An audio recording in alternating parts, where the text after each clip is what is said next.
तो मैं जो है वो गाय वाले मसले पे आपको चंद बातें कह दूं। देखिए, बेशक अगर कोई गाय के नाम पे या किसी भी चीज के नाम पे किसी का कत्ल करता है, डेफिनेटली मैं उसको 1000 टाइम कंडेम करता हूँ। मेरी नजर में वो भी गलत है, और जो इस तरह की सोच रखते हैं वो भी गलत सोच है उनकी, हालांकि वो उनके लिए सही हो सकती है, मेरे लिए गलत है।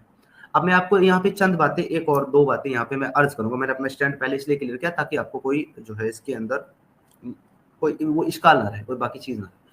ये स्टैंड ये है कि आप अच्छी तरीके से जानते हैं एक आलिम होने के नाते से कि जहाँ पे इस्लामिक स्टेट नाफिज नहीं होती, इस्लामिक कानून नाफिज नहीं होता, वहाँ पे गवर्नमेंट का कानून ही माना जाता है और उसी को फॉलो किया जाता है। यार बहुत बोर कर रहे हो समीर, बहुत बोर कर रहे हो। आमिर भाई प्लीज मुझे बोल, अगर आप चाहते हैं कि मैं मेरी बात ना करूं तो आप मुझे नहीं, आप समीर भाई बोलिए प्लीज, आप मुझसे बात कर रहे हैं, प्लीज बोलिए। तो अब जैसा कि हिंदुस्तान के अंदर इस्लामिक स्टेट नहीं है, इस्लामिक शरा नाफिज नहीं है, तो यहाँ पे डेफिनेटली कॉन्स्टिट्यूशन को ही लिया जाएगा और वही कानून यहाँ पर चलेगा।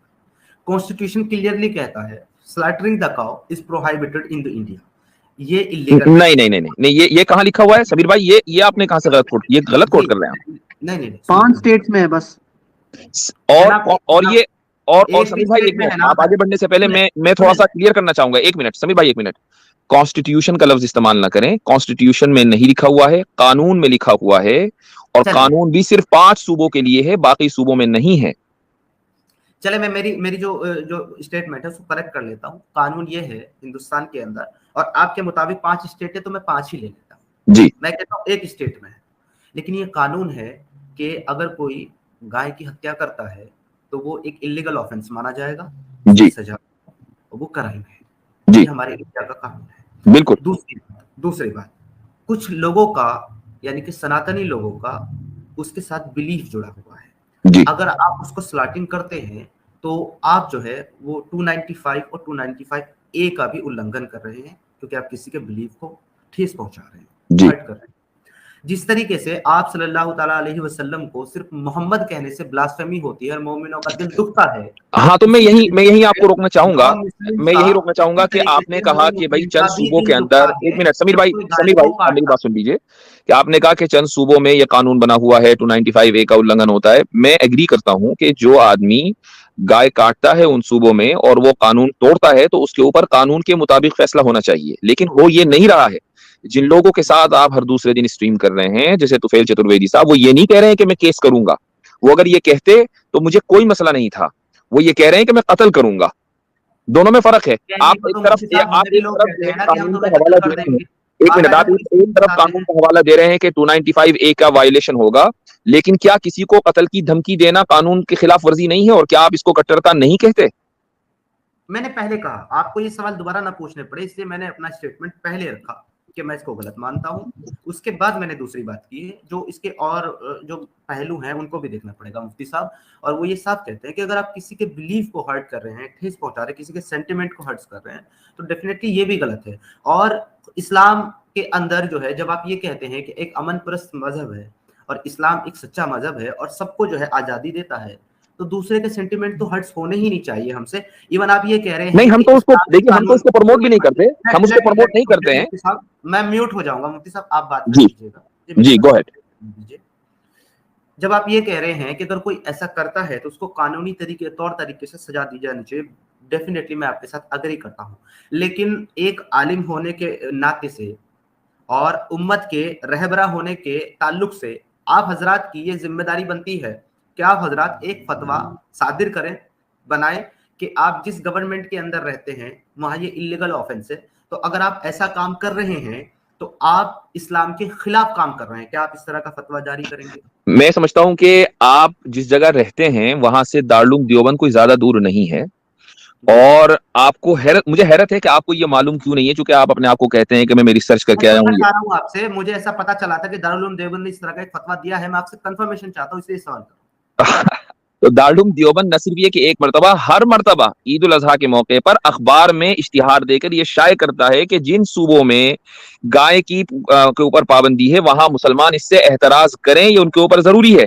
अब मुझे बताइए इससे ज्यादा और क्या हो सकता है? ओके, तो फिर जो है मोमिनीन और मुसलमान इसको फॉलो क्यों नहीं करते? ये एक अलग टॉपिक है कि मोमिन उसको करते हैं कि नहीं करते हैं। यानी ये आप भी जानते हैं कि बजरंग दल ने मुसलमानों को इस तरीके से साइडलाइन किया हुआ है, वो लेके जा उनके उनके फ्रिज में घुसकर रखा हुआ है बकरे का गोश्त, कहते हैं गाय का गोश्त। तो अगर आप इस तरह की जो स्टोरीज है उनको ऊपर यकीन रखते हैं तो फिर इसका तो कोई इलाज नहीं है। तो इसको तो खैर साइडलाइन कीजिए। आपने इस्लाम के ताल्लुक से पूछा, आपने उलमा के ताल्लुक से पूछा, मैंने उलमा के ताल्लुक से आपको बता दिया। लेकिन देखिए गुफ्तगू जो है दूसरी तरफ चल रही है। समीर भाई एक मिनट, गुफ्तगू दूसरी तरफ चल रही है। मुझे आप अपना खैर खा समझे। मुझे बस एक पॉइंट ऐड करना है आपकी बात में। यहाँ दो बातें क्लियर हो गई। जैसा कि आपने कहा, आपने ये माना है कि लीगली इंडियन कानून के मुताबिक भी ये गलत है, और आप ये भी मान रहे हैं कि मदरसा दारुल उलूम देवबंद की तरफ से भी ये फतवा सादिर है, तो ये जो है दीन के ताल्लुक से भी गलत है। तो एक इंसान जो है अपने देश के कानून को भी तोड़ रहा है, अपने इस्लामिक कानून को भी तोड़ रहा है, वो तो डबल गुनाहगार हुआ मुफ्ती साहब। ठीक है, लेकिन उसका कत्ल नहीं किया जाना चाहिए। उसका कत्ल को तो मैंने भी सपोर्ट नहीं किया। बस बात नहीं हो रही है। अब वो गुनाहगार हुआ या नहीं हुआ वो जाने या अल्लाह जाने, वो जाने, वो सिर्फ अल्लाह के दरमियान है। इसमें तुफैल चतुर्वेदी एंड कंपनी का कोई लेना देना नहीं है, ये मैं कह रहा हूँ। अब वो जाने अल्लाह जाने, अगर वो गुनहगार है। तुफैल चतुर्वेदी का कोई लेना देना नहीं है यहाँ पर। मैं एक चीज आपको आपके खैरखा होने की हैसियत से मैं एक बात कहना चाहता हूँ। आप अपने आप को as an ex Muslim identify करते हैं, आप कीजिए। आप मसलन कहते हैं कि हम कट्टरता के खिलाफ लड़ रहे हैं, आप लड़िए। देखिए, लेकिन हमें जो मुझे जाती तौर पर जो महसूस हो रहा है वो ये है कि आपने एक्स मुस्लिम बने और आप हिंदुत्व की गोद में जाकर बैठ गए। ये चीज हमें जो लग रही है, ये इससे हमें महसूस हो रहा है कि आपके इस्लाम छोड़ने में खुलूस नहीं है। तो उस खुलूस को, उस सिंसियरिटी को सामने आना जरूरी है। वो आपके लिए भी है और साहिल के लिए भी है। अब मिसाल के तौर पर कल जो है एक डिबेट हुई है कि जिसमें दो खातून ने, उनमें से एक के साथ आप इंडिया टीवी पर गए, उसने सैम स्टैलन को क्या कहा? उस खातून ने यह कहा कि इंडिया सिर्फ और सिर्फ हिंदुओं के लिए है, यहां मुसलमानों की कोई जगह नहीं है। आप उस डिबेट को सुन सकते हैं। ये वो खातून है कि जिनके साथ उन्होंने जनाब, हमारे अंदर दिल है और हम बिल्कुल खुले दिल वाले इंसान हैं। अगर उन्होंने ऐसा वर्ड कहा है जो आप कह रहे हैं, मैं उसको कंडेम करता हूं। उन्होंने गलत कहा। हाँ, और ये असल बात ये है कि आप हिंदुत्व के एजेंडे से अपने आप को दूर रखें, ये आपके लिए भी बेहतर है। और जिस कट्टरता के खिलाफ आप लड़ रहे हैं वो उसमें जेन्युइन जभी माने जाएंगे। अगर आप ये समझते हैं कि मुसलमान कट्टर हैं, अगर आप ये समझते हैं, तो फिर तो आप उनसे ज्यादा कट्टर लोगों की गोद में बैठे हैं। आपका ये बयानिया और नैरेटिव कैसे सही हो सकता है? ठीक है मुफ्ती साहब, अब मैं आंसर करता हूं, आप सुनिए। देखिए, मैंने पहले ही कह दिया, हम हर तरह की कट्टरता और एक्सट्रीमिज्म के खिलाफ है, चाहे वो किसी की भी तरफ से आ रही हो। ये नहीं कि सिर्फ हमें मोमिनीन से, मुस्लिम से और इस्लाम से प्रॉब्लम है, नहीं, बिल्कुल नहीं। हमारी लड़ाई असल कट्टरता के साथ है, किसी मजहब या किसी एक ग्रुप के साथ नहीं है। और वो कट्टरता जहां से भी आ रही है, किसी भी धर्म से आ रही है, किसी भी सोच से आ रही है, हम उसको कंडेम करते हैं। लेकिन मुफ्ती साहब, हम सबको नहीं सुधार सकते। बिल्कुल सही है, आप सबको नहीं सुधार सकते। लेकिन जब आप चैनल के ऊपर जाकर ये कहते हैं, जब आप चैनल के ऊपर जाकर ये कहते हैं कि हम कट्टरता के खिलाफ हैं, और एंकर आपसे पूछता है कि जी कैसी कट्टरता, तो आप फौरन हदीस और आयतें पढ़ने शुरू करते हैं। अगर आपको श्लोकों में कट्टरता नजर नहीं आती? अगर नजर नहीं आती तो मुफ्ती साहब, मैंने पढ़े नहीं। अगर आपने पढ़े ऐसे कोई श्लोक जिसमें कट्टरता है तो आप बता दें, मैं अगली बार कोट नहीं। ये आप तो रिसर्च स्कॉलर्स है ना, मैं तो आपसे पूछ रहा हूँ, आप तो रिसर्च स्कॉलर्स है भाई, तो रिसर्च आप करके जाते हैं। आप हर तरह की, हम तो हर तरह की कट्टरता के खिलाफ नहीं है, आप हर तरह की कट्टरता के खिलाफ है। तो आपके मुल्क में, जिस मुल्क में आप रहते हैं, वहां 30 करोड़ लोगों की कट्टरता मैटर नहीं करती, बल्कि 80 करोड़ लोगों की, 70 करोड़ लोगों की कट्टरता मैटर करती है। वहां जो लोग मेजोरिटी में हैं, अगर वो कट्टर हो जाते हैं तो उस मुल्क में सांस लेना मुश्किल हो जाता है। जो लोग अगर थोड़े से वो लोग कट्टर हो जाए, बोलेंगे तो फिर मेरा होने का मतलब ही नहीं है। सर मैं अपनी बात कर लूं, अगर जो लोग माइनॉरिटी में, अगर वो थोड़े से कट्टर हो जाए तो उनके कट्टरता से फर्क नहीं पड़ता, जितना कि मेजोरिटी के लोग अगर कट्टर हो जाए उनकी कट्टरता से फर्क पड़ता है। इसलिए मैं कह रहा हूँ कि रिएक्ट कर रहे हैं जैसे कि वो मौका नहीं। आप तो आलिम है, फाजिल है, आपको तो सब्र और तहम्मुल से काम लेना चाहिए। मेरी बात के दरमियान आप बोल रहे हैं जनाब, क्या कह रहा है? अगर आप वन साइडेड बोलते रहेंगे तो ऐसे तो बात नहीं होगी ना। मेरी बात के दरमियान आप बोल रहे हैं, अब मेरी बात मुकम्मल हो चुकी है, आप गुफ्तगू कर सकते हैं। मैं आपसे ये कह रहा हूँ जनाब हजरत, मैं आपसे एक ही बात कह करके इस टॉपिक को क्लोज करूंगा, क्योंकि मुझे आपसे बात कुछ और करनी थी। अच्छा हुआ कि आप तशरीफ ले आए, और कैसर अहमद रजा साहब का चैनल है, तो उनकी अगर इजाजत होगी मजीद आगे आपसे बात करने की, तो मैं आपसे वो बात करूंगा चंद अल्फाज में। फिलहाल मैं आपको यहाँ पे सिर्फ एक ही रेस्पॉन्स दे दूंगा। आप ये बात कर रहे हैं कि 25-30 करोड़ लोगों की जो है कट्टरता से ज्यादा खतरनाक 70-80 करोड़ जो है लोगों की कट्टरता है। मैं आपसे ये पूछ रहा हूं कितने ऐसे वाकयात हैं कि आपको 70-80 करोड़ लोगों की कट्टरता देखने को मिली, जबकि यहाँ पे इन 25-30 करोड़ लोगों की तरफ से और इनकी कम्युनिटी की तरफ से, मैं सबको नहीं कह रहा हूँ कि सबने किया है 25-30 करोड़, पर इस कम्युनिटी की तरफ से जो है ना, मैं आपको जो है सैकड़ों वाकयात हिंदुस्तान के गिरा सकता हूँ। बाहर भी मत जाइए आप, जो है कश्मीर में हिंदुओं का जेनोसाइड देख लें, जैसे गुजरात में देख लें, 2003 के फसादात देख लें, जैसे मुजफ्फरनगर देख लें। आपको वाकयात बताऊं जो इस कम्युनिटी की तरफ से पेश आए हैं। अब आप मुझे उन 70-80 करोड़ लोगों की तरफ से बताएं कितने वाकयात पेश आए। जी मुफ्ती साहब, मैं इनको 5 कोट कर देता हूँ एकदम ताजे ताजे। जी जी प्लीज। एक अभी भोपाल में एक जैन को मार दिया मुस्लिम समझ के, देखें मुस्लिम समझ के जैन को मार दिया। हाँ, मैं 5 इंसिडेंट अभी ताजे ताजे दे रहा हूँ, हिस्ट्री में भी नहीं जा रहा हूँ। लोगों की कम्युनिटी से कितने वाकयात हिंदुस्तान के अंदर पेश आए हैं। भाई समीर साहब, मैं आपको 5 इंसिडेंट एकदम ताजे ताजे दे रहा हूँ, पीछे भी नहीं जा रहा हूँ। आसिम साहब, मैं मुफ्ती साहब से बात कर रहा हूँ।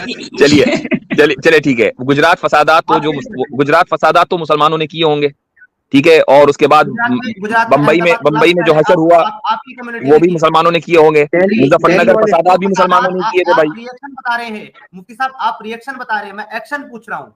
एक्शन अहमदाबाद बॉम्ब ब्लास्ट था।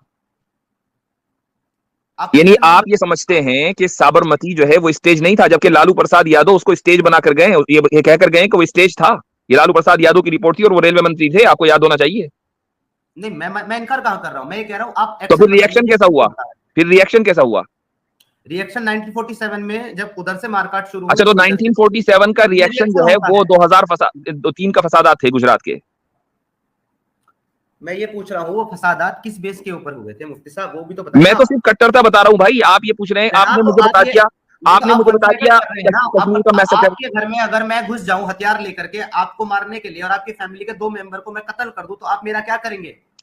मुझे समीर भाई बहुत अफसोस हो रहा है ये देखकर कि इस वक्त आप वो जबान बोल रहे हैं जो हिंदुत्व ने आपको सिखा दी है। नहीं, क्योंकि मैं लिटरली मैं एक्सपेक्ट नहीं कर रहा था। इंसाफ की बात कर रहा हूं यहाँ पे, क्योंकि लिटरली मैं ये एक्सपेक्ट नहीं कर रहा था। पट्टर बोल दिया है। मैं ये एक्सपेक्ट नहीं कर रहा था आपसे, क्योंकि मैं अब जो भी कहूंगा आप ये कहेंगे कि वो रिएक्शन था। आप ये कहेंगे कि 20% कम्युनिटी ने 80% लोगों का नाक में दम किया हुआ है। अगर आप, मैं जो भी कहूंगा आप यही कहेंगे कि ये रिएक्शन है, तो फिर इस मौजू पर बात करना ही बेकार है। मुझे सख्त अफसोस है इस बात पर कि हिंदुत्व के साथ उठने बैठने की वजह से आपकी मेंटालिटी को हुआ क्या है। ये तो आप तो खुद ही कट्टर बन गए भाई।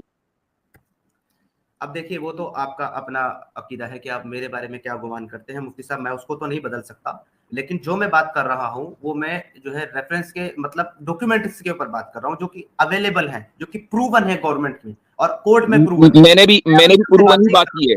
मैंने भी प्रूवन ही बात की है कि लालू प्रसाद यादव ने उसको स्टेज्ड कहा था, और जबकि वो रेलवे मंत्री उस जमाने में वो साबिक रेलवे मंत्री है इंडिया के। मुफ्ती साहब, मैं चाहता हूं कि मैं लालू प्रसाद यादव कौन होता है किसी चीज के बारे में? हाँ, सही बात है, कोई और नहीं होता। समीर भाई के डॉक्यूमेंट ज्यादा इंपॉर्टेंट है। मुफ्ती साहब, मैं एक पॉइंट पर समीर भाई को चाहता हूं कि वो बताएं। आसिम भाई एक सेकंड मुझे देंगे, हम वेरी वेरी सॉरी। कैसर भाई, आपकी आवाज बहुत खराब आ रही है। आपकी आवाज जी, अच्छा ठीक है, आप कहिए। कैसर भाई, आप दोबारा से कनेक्ट कीजिएगा। समीर भाई, मैं आपसे एक सवाल कर लेता हूँ कि दादरी में जिन लोगों ने अखलाक को कत्ल किया और जिन लोगों ने उन कत्ल करने वालों को माला पहनाया, वो मुसलमान ही थे ना? और वो रिएक्शन में आया था, है ना? अच्छा, और जनाब जी, अब मेरी आवाज कुछ बेहतर है? सारे नॉन मुस्लिम लोगों को मारा गया है। अभी रिसेंटली एक लड़के का कत्ल कर दिया क्योंकि उसने एक मुस्लिम लड़की से निकाह कर लिया था। उस पे क्या ख्याल है आपका? वन साइडेड बताएंगे। अखलाक के केस को 8-9 साल हो चुके, वो याद है आपको? ये इतनी सारी that is the problem, he is giving justification for the extremism. वो समीर भाई जो है, समीर भाई इसको बोलते हैं, समीर भाई जो व्हाट अबाउटिज्म है, यह व्हाट अबाउटिज्म, यही तो आरएसएस के लोग करते हैं जो आप कर रहे हैं। कि आप जैसे ही हम आपसे कहेंगे कि इंसाफ का दामन पकड़िए, आप फौरन बताएंगे कि जो बिल्कुल लॉन वुल्फ केसेस होते हैं कि जी फला जगह ये कर दिया था। भाई ये जबान अगर आपकी है तो हम आपको हिंदू और आपको सनातनी क्यों ना कहें, या हम आपको आरएसएस वाला क्यों ना कहें? वो कहें आप हजरत। नहीं, मैं ये नहीं कह रहा हूं कि हम कहना चाहते हैं, मैं सिर्फ आपकी पोजीशन क्लियर करवाना चाहता हूं कि आप जिस गैंग के साथ बैठे हैं उसने आपके जहन को पोल्यूट कर दिया। मैं ये कह रहा हूं, मेरी पोजीशन एकदम क्लियर है और वो ये है कि मैं एक एक्स मुस्लिम हूं, मैं कोई हिंदू नहीं हूं। हिंदुइज्म का सपोर्टर भी नहीं हूं, उसको प्रमोट भी नहीं करता, उसको प्रीच भी नहीं करता, और किसी भी प्रकार के किसी भी तरह के एक्सट्रीमिज्म को मैं सपोर्ट नहीं करता हूं। जो लोग अपने बिहाफ पे जो कर रहे हैं वो उनका अपना अमल, अपना फैल है। मैं तो आपके साथ भी बैठा हूं। हमें समीर भाई हिंदुइज्म से कोई प्रॉब्लम नहीं है, हमें हिंदुइज्म से कोई प्रॉब्लम नहीं है। साहब सुने, गलत फैल, गलत बयान, गलत कदम को मैं सपोर्ट नहीं करता हूं, और बिल्कुल ठीक है, इस तरह के गलत चीज को मैं बिल्कुल सही करता हूं। मैंने किया कंडम, अभी मैंने उनको कंडम किया जिनको मैं माँ बोलता हूं इज्जत से। परवीन पूजा उपाध्याय की आपने बात की, मैं उनको प्यार से माँ बोलता हूँ, बहुत बड़ी उम्र की हैं, बहुत प्यार से मुझसे पेश आती है, इसलिए उनको माँ का दर्जा देता हूँ। लेकिन जब आपने ये कहा कि उन्होंने ऐसा वर्ड कहा, मैंने कंडम किया एक सेकंड भी सोचे बिना। ये मेरी ईमानदारी है, ये मेरी ऑनेस्टी है।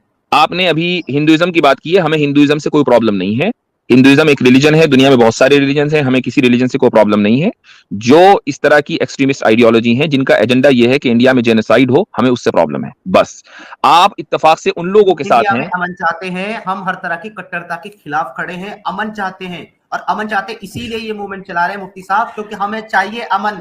आप अपने एक्शन से उसका सबूत दीजिए। मेरी आवाज अब ठीक आ रही है? जी आ रही है कैसर भाई। यही हम नहीं चाहते।